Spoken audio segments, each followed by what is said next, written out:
लोकसभा निवडणुकीचे निकाल आले आणि अनेक पक्ष नेतृत्वांच्या प्रभावाचा प्रश्न समोर आला।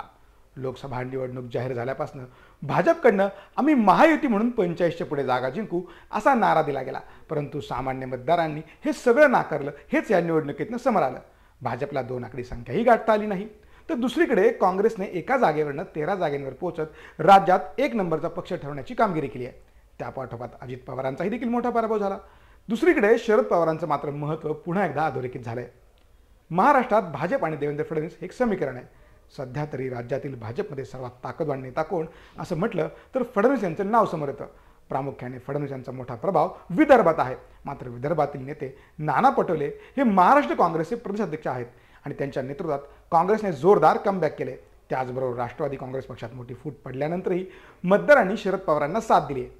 विदर्भातील केंद्रीय मंत्री नितीन गडकरी, फडणवीस आणि बावनकुळे हे विदर्भातील दिग्गज नेते। मात्र असं असताना देखील भाजपचा सुपडा साफ झालाय।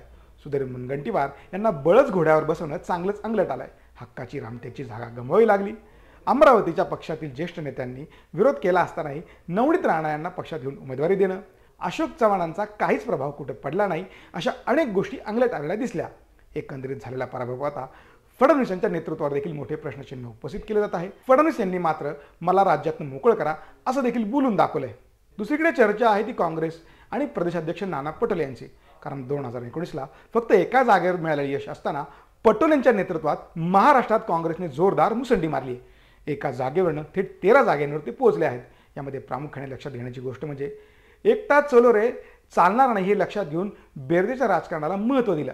मात्र काँग्रेस पक्षाने आपल्या मूळ विचारधारेपासून कधीच फारकत घेतली नाही। त्याचा मोठा प्रभाव मतदारांना दिसला। आज एका जागेवरचा पक्ष 2 आकडी संख्येत जाऊन पोहोचला। त्यामुळे नाना पटोले यांच्या नेतृत्वावर एक प्रकारे शिक्कामोर्तब झाले। काही महिन्यांपूर्वी राष्ट्रवादी काँग्रेस पक्षात मोठी फूट पडली।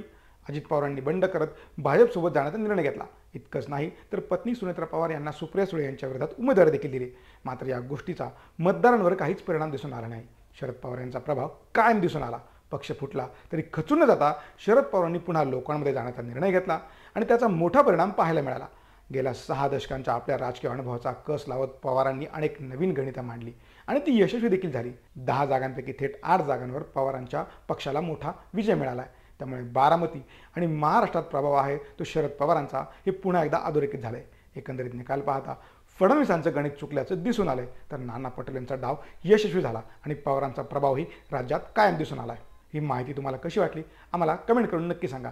तसंच लेट्सअपचे असेच नवनवीन माहितीपूर्ण व्हिडिओ पाहण्यासाठी लेट्सअपच्या सर्व सोशल मीडिया प्लॅटफॉर्मला फॉलो करायला विसरू नका। धन्यवाद।